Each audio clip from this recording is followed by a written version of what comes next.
All right, we're going to start with just going over number 8 from the homework. So this one said, use the graphing utility to construct a table of values for the function and round your answers to 3 decimal places.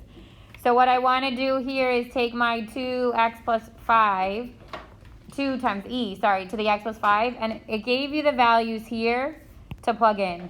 So I'm going to plug in 2e negative 7 plus 5, and then I'm going to do 2e negative 6 plus 5, and then 2e negative 5 plus 5, 2e negative 4 plus 5, 2e negative 3 plus 5. So a couple of these you can actually do without the calculator, because if it's negative 5 plus 5, that becomes 0. 2 to the e is 1, so that should have been 2. This one, negative 4 plus 5 becomes 1. 2 to the first is 2.7, so that's that one. The other ones you had to use your calculator for. So I'm going to do that first one. So 2 times e to the negative 7 plus 5. And you can type that in, but both of them have to be in the exponent. Or you could do 2 times e to the negative second, and it should be this. That doesn't work for me. It says that it's an error. So let me see. You have this one, right? Yeah. Yeah, I have the 30. So are you doing 2... Where's this one? E, and then are you doing negative 7 plus 5, or are you doing negative 2? Negative 2. So are you using that negative or this? Oh, I'm using this. You have to use this. So this actually came up on somebody who was a Taji emailed me this. The negative you have to use is this negative, okay? You can't put a minus.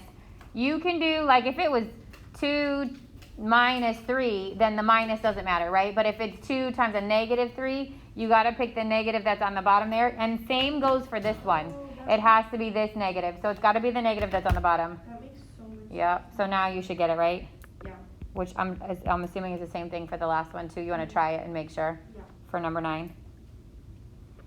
But the other calculator, so when you use, I'm going to jump out. When you use a scientific calculator that doesn't store, like when you hit, let me clear this out. When I hit a number, okay. If I hit 2 times 3, well, you can't see it, okay. On these, it actually stores what I'm writing. On a scientific, like that one, Juliana, okay, or like your phone, okay, the order you have to pay attention to. How come it's only showing that? Can I see the right answers for 9? Yeah, hang on. Let me just do. I got it. If I did 2e to the negative second in this calculator, I have to do negative 2. So 2, then the plus or minus, make it negative 2. Then e to the x. So that just said, what exponent am I going to raise and what am I going to raise it to? So negative 2, that's e to the negative second, times 2. So you got to work backwards. That's why if you could avoid this calculator, you should. Yep. If you could avoid the scientific calculator on your iPhone, it's going to make your life a lot easier. And plus, you're not going to be able to use it because you're not allowed to have a phone out. 2, if you're here, you're not allowed to have a phone out. 3, if you're at home, they're zooming with their phones. So you want a scientific calculator or a graphing calculator. And on the test, we get a calculator for this. On the test, remember, this is going to get split into 2 parts. Part on 2 different days. Part without a calculator and part with a calculator. Okay. Yep. Wait, this test is 2 days long. Yeah, like half and half though, not 2 full days. I know, right? I'm going to torture you 2 days. But 1 day is shorter. It's all calculator use. And then the next day is non-calculator use. You needed to see 9. Here's the 9. Okay, What? I just didn't round that first one up then. Are you laughing because you have 2 testing days? Or no? That's scary. That's scary. It's like 2 half days. It's not like 2 full class periods. It's the only way to do calculator and non-calculator. Because I can't be like, folks from home, I am trusting you to now put your calculator away. That doesn't work. Yeah. Yeah, all right. You're good? Thank you. Okay. All right, so we're going to left off yesterday. What did we do? I can't remember. 11 to 13. Okay, so let's just pick 12 because that one has the shifted up of the asymptote. So for this one, I would obviously plug in the same things I've been plugging in. So -1, 0, and 1. I'm going to do 4 to the -1 plus 3, and then I'm going to do 4 to the 0 plus 3, and then I'm going to do 4 to the first plus 3. So 4 to the -1 becomes 1/4 plus 3, and that's 3 and 1/4. Now when listing it, it could be improper, but you're going to have to convert it into a mixed number to plot it anyway, so you might as well just keep it. 4 to the 0, which is 1, 1 plus 3 is 4. And 4 to the first, which is 3, 4 plus 3, which is 7. So based on this initial equation, hopefully you remember that if there is a plus or minus happening separate from the exponent, so this is outside the exponent, this is causing a vertical shift. So if I knew my original graph looks like this, right, even without exact points, I know that that's an exponential curve. It's going to take and shift everything up 3 places. So my normal horizontal asymptote is going to get shifted up 3 places. My y-intercept is getting shifted up 3 places, and everything else gets shifted.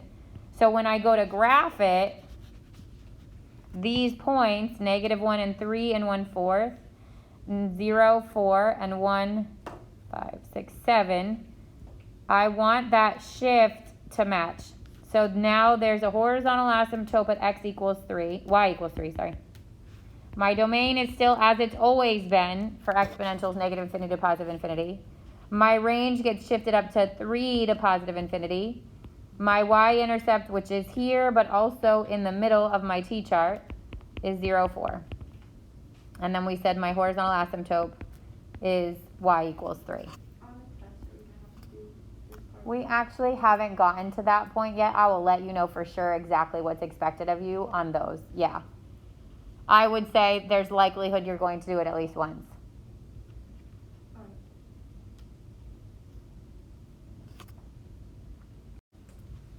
So again, our goal with this is to get the bases on either side of my equal side to be the same. And then because the bases are the same, the exponents would be set equal to each other and we would solve. They'll look something like this. Wait for it. Right? Unintended though. Hello.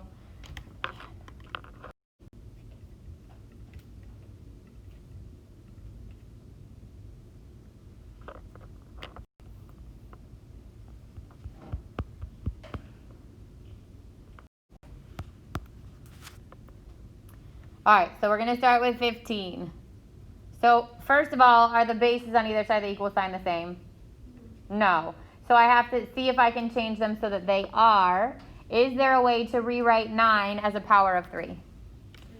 Yes, 9 is 3 squared. Now are my bases the same? Yes, so I fully ignore the bases and I set the exponents equal to each other. And then solve for x. So subtract the 1 and x equals 1.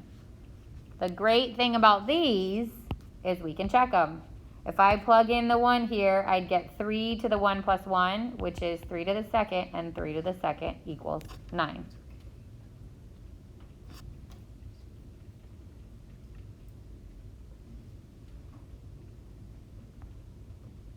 Okay, look at 16. Now I've got 1/2 and 8. So what's a common base there?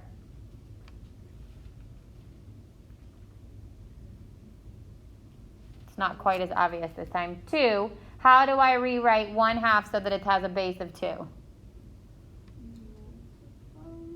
How do I get something to move from the numerator to the denominator or the denominator to the numerator? -2. So close. The exponent of a -1. Good. So 2 to the -1 is the same thing as 1/2, right? That is raised to the x. So 2 to the -1 takes the place of what's inside the parentheses.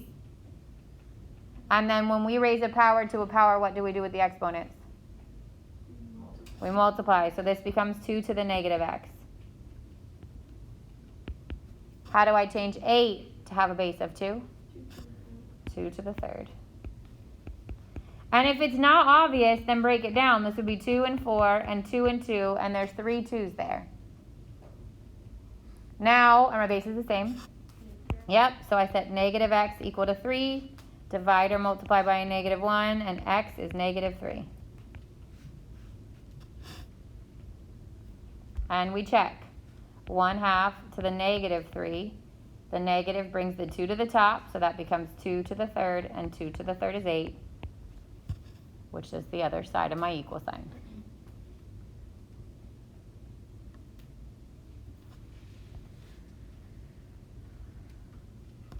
$17, how do we change it?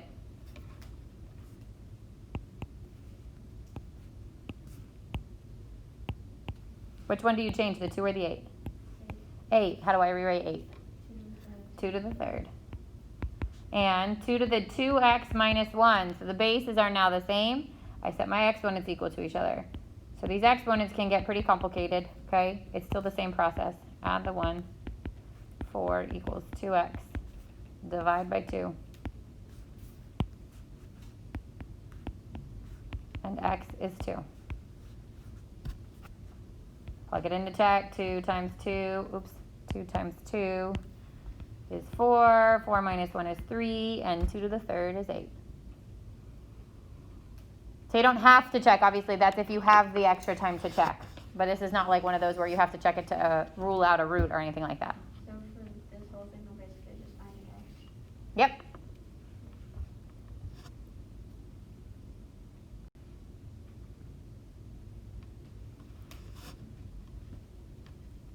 All right, well, how do we change 18? 3 to the negative 3. Good, I need to bring 3 to the top. So 3 to the negative 1 raised to the negative x. And how do I change 27? 3 to the third. Good, 3 to the third. So these get multiplied together and I get 3 to the x equals 3 to the third. Bases are the same. So I set the exponents equal to each other. We're just solving for x. Yep. You do 19.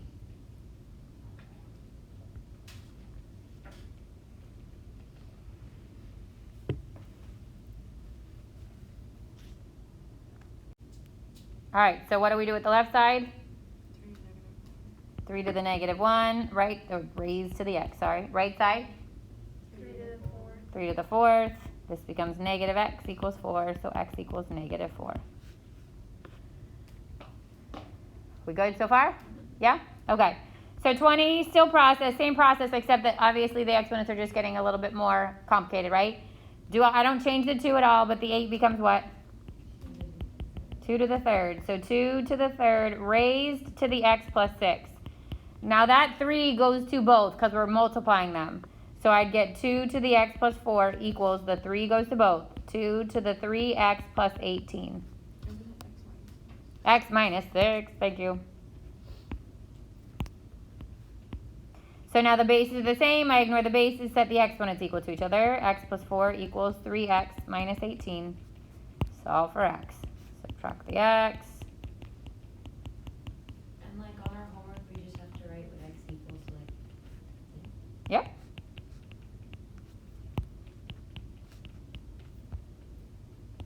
X equals 11. The check process is simply just to check. So you don't have to check to get credit for the work. Still good, right? Not bad.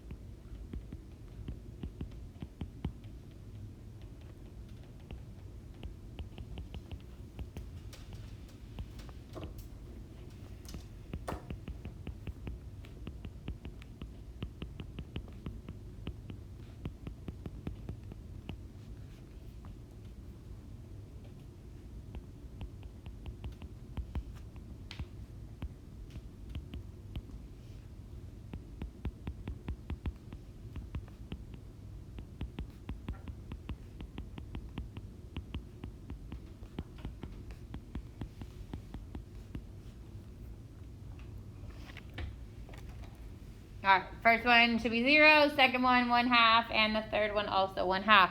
So remember when you're checking, like if I raise this to, obviously to the 0, this would be 2 to the 3 minus 0, that's 2 to the third, which is 8.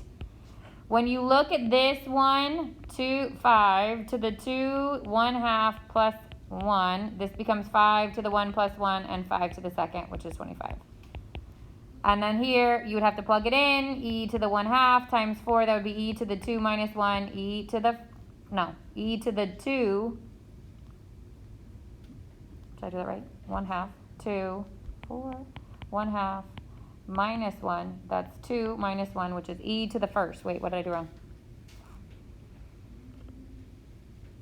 2x, 4x minus 1.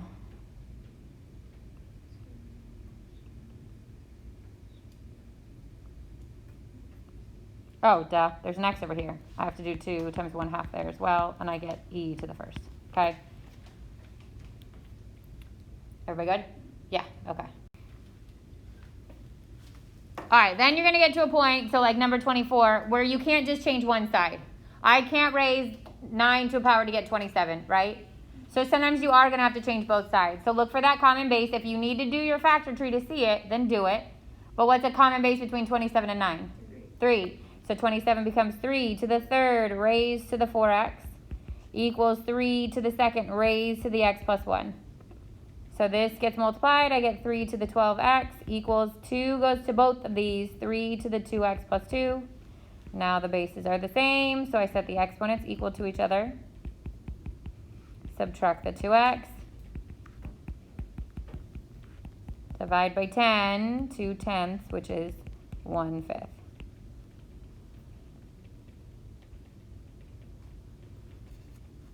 $25 still has the same. I could just change one side. This would be 2 to the second raised to the x minus 2.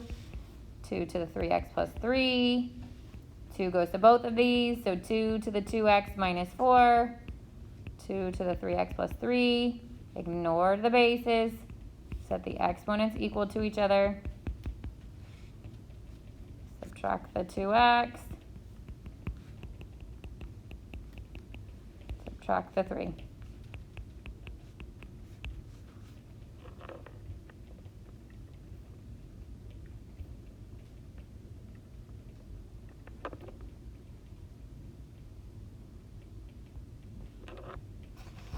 And then the last one. So 1 over e to the negative x. What can I do with that e?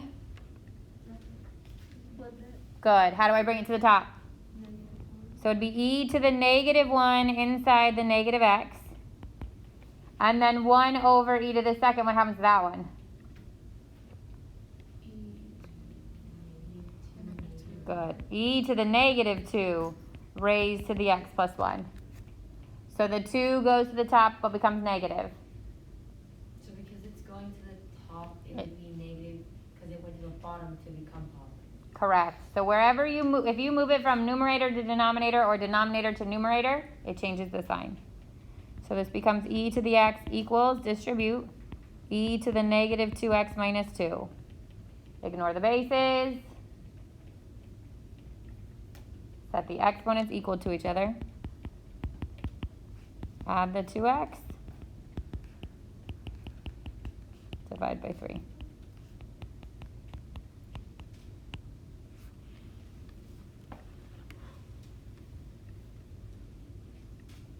Still good, right?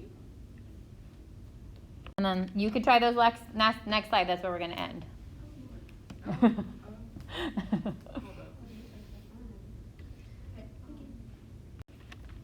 Okay, I think this is our last slide. Yep. Actually, yeah, I'll pause it. All right. So what happens when you get a square root? Do you remember what that exponent is?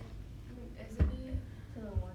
1/2. So 1/2. So really this is 2 to the 1/2 raised to the x plus 4. Now I can change 4 to be what? 2 to the second raised to the x. So you just have to remember that a square root's the same thing, God bless you, as a 1/2 exponent. If it was a cube root, it's the same thing as a 1/3 exponent.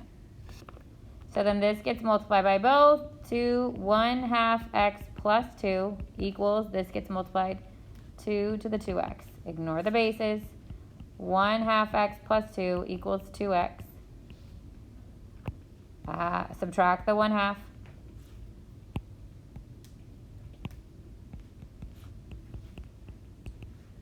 2 equals 1 1/2 or 3/2 x.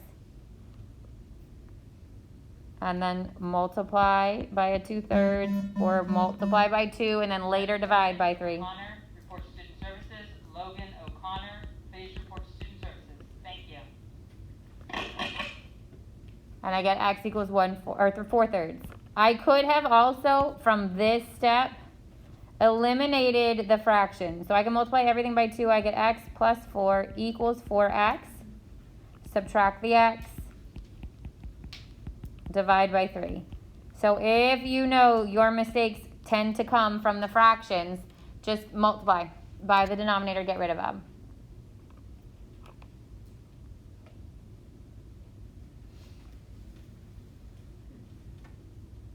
That's just a b, right? So now the bases are not you can't change them to be the same, right? So in a case like this, there's actually no variable on the left-hand side, right? But what is b to the -3? Yep, so I have 1/27 equals 1/b to the 3rd. What can you do there? Cross multiply. B to the 3rd equals 27, and then you have to cube root b to solve it. So if I'm raising to an exponent, I've got a cube root to solve, right? An exponent of 3. I have to cube root to solve. So these cancel and I get b equals, what's the cube root of 127? I mean of 27. 3.